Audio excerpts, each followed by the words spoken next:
Well, good morning, everybody. Good to be with you all today. And uh, hope you had a good day yesterday. Today, this morning, it's Wednesday, November 17th, a little soupy outside. Got just kind of some drizzle, I guess. Nothing major. It's supposed to be a little warmer today. If I remember correctly, it's supposed to get up into the 50s. And so that's a little bit warmer than it has been.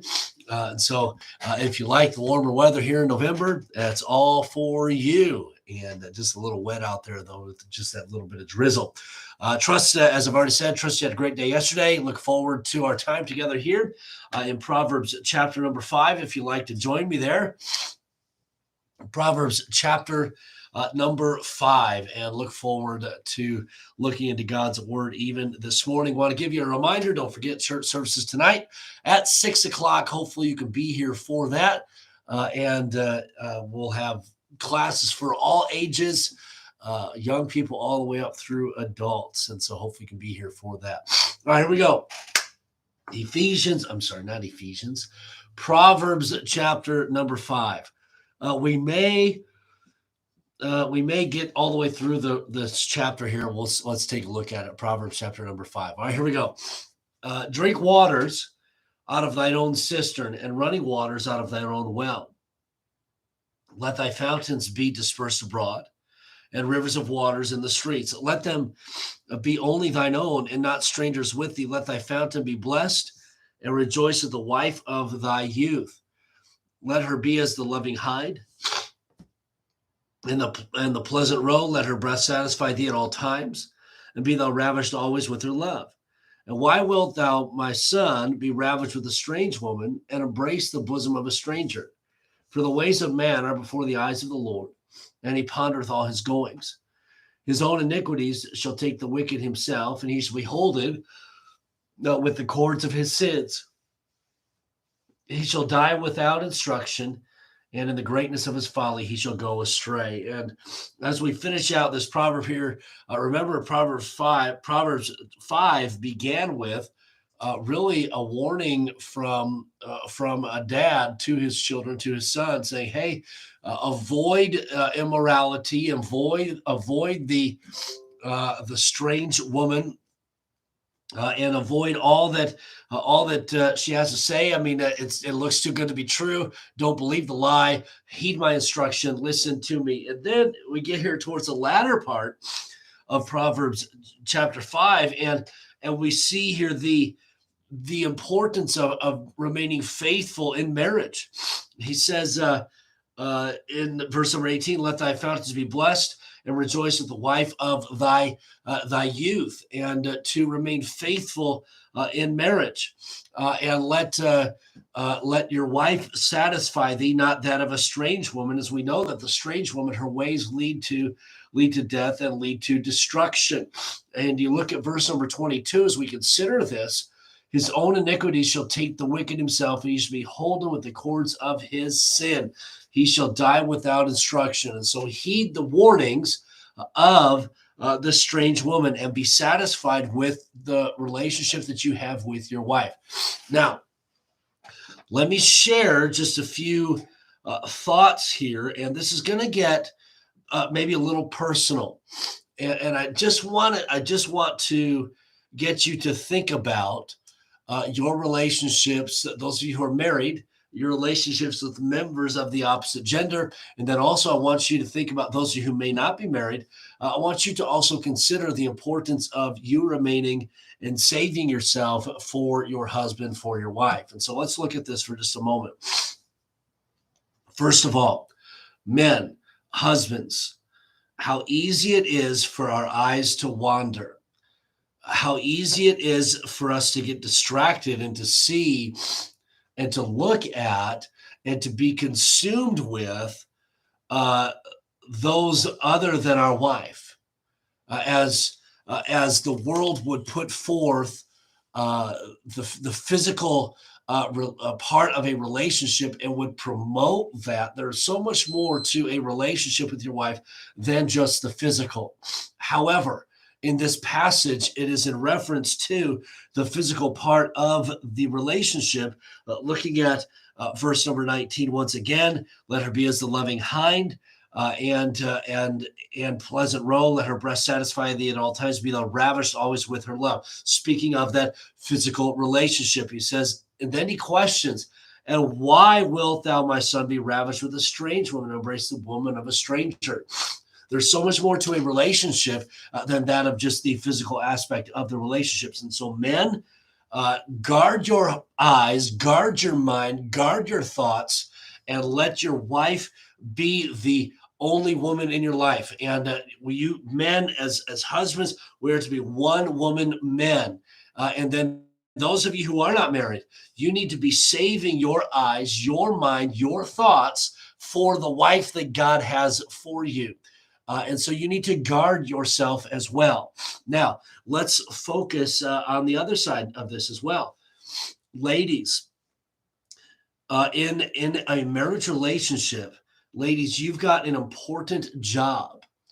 And I want to be careful here, but are you, and just a question, ladies, you've got a tough job of satisfying and of your husband physically, and how sad it is that men look other places to be satisfied physically, and they should not. I'm not excusing that.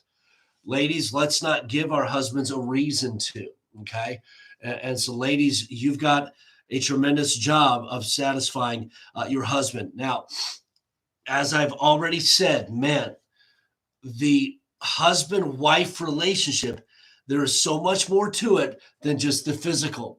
And men, we cannot be just focused on that physical. And ladies, you've got to understand that men, that the physical is what men are drawn to, and so you be the one that satisfies. I'll say this, ladies, if you're not satisfying your men, your men will find satisfaction elsewhere. And I'm not promoting it. I'm not saying it's right. I'm not making it an excuse. That's what the devil does. He gets in there and he tempts men to look for satisfaction elsewhere. And so, ladies, tremendous responsibility, tremendous job. And men, you got to realize it's not all about the physical. And so, ladies, married ladies, just a thought for you: are you satisfying your husband? And then, ladies who are not married, once again, just like men should be saving themselves for marriage, ladies, you need to be saving your body for your husband, just like men should be saving their bodies, their minds for their wife. And so I want to be very clear about that. Save yourself for marriage. Let me tell you, many an individual have gotten into relationships and have gotten into physical relationships prior to marriage and have really ruined their life because they were not willing to save themselves until marriage. And then I want to say this as well: in the marriage relationship, in regards to the physical aspects of the relationship, there is men and women. You've got to talk about it. You've got to be engaged in it. The likes, the dislikes, and you got to be able to communicate about things that physically. And then if the mind is gone, if pornography is in a relationship, it makes the physical part of the relationship that much more difficult. And when pornography or viewing outside individuals, outside of the relationship and all of that, and you're looking for satisfaction in other places, when you come together for that physical part of your relationship, you will find that it does not satisfy. And so that's why I've said, men, you've got to be a one-woman man. You cannot let your eyes wander. And then, ladies, you're the ones you've got to satisfy your husbands, and it's so important. And don't give them a reason to look elsewhere. You've got to be the one to for that, to satisfy them. Anyway, and I kind of probably have gone in circles too much here, but it says We see that word in verse number 19, be thou ravished always with her. That idea of being intrigued. It's always exciting, not just the physical aspect, but just the relationship, always exciting. And I kind of gone long here. We spent a lot of time on the physical aspect of things. But let me say this, in our society today, it is so easy. It is so easy to communicate and to put ourselves out there with the opposite gender. We've got to be careful. Phones are tremendous a tool, but they also can be very dangerous. Be very careful about texting members of the opposite gender, about calling them, being alone with them, because feelings can develop, and we can't get to the point to where, oh, that individual, that other man, that other woman, man, they satisfy this part that I need. No, be as a couple, and this is hard to do. You've got to communicate the likes, the dislikes. Say if something isn't right, you've got to be willing to communicate. And then listen, remember, communication goes both ways. And so you got to be able to communicate, and then you got to be able to receive some of that critiquing as well, and be willing to make changes in your life as well. And so just be careful about those extra relationships that you have with maybe coworkers, with maybe friends that you've grown up with. Let me share this with you. When I met my wife, she became my one and only. And so those individuals that I talked to or maybe spent time with, guess what? Didn't talk to or spend time with anymore, because my wife is my one and only. And she became my primary focus, my primary satisfaction. And men, women, ladies, you've got to be careful. The devil would like nothing more than to ruin the relationship you have with your spouse. Those of you who are not married and may be getting married in the future, the devil would like nothing more than to ruin your future relationship with your spouse. So he wants you to be involved physically with other people. He wants you to be entrenched in pornography. He wants that because he wants to ruin your life. Look at it. I know we're getting close. I got about a minute here. Look at what happens to those who are involved physically, mentally with other individuals outside of the marriage relationship. Look at it. For the ways of man, in verse number 21, for the ways of man are before the eyes of the Lord, and he pondereth all his goings. God sees everything. His own iniquities shall take the wicked himself, and he shall be holden with the cords of his sin. He shall die without instruction. Heed instruction. And in the greatness of his folly, get this, he shall go astray.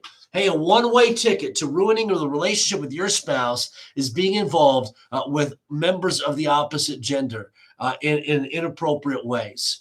And I know for work, sometimes you have to, but guys, you've got to, ladies, you've got to prioritize your relationship above all others. And you got to think, hey, if my wife were here, would I be saying this? If my wife were here, would I be doing this? If my husband were here, would I be saying this? Would I be acting like this? Would I be doing this? Got to think about that.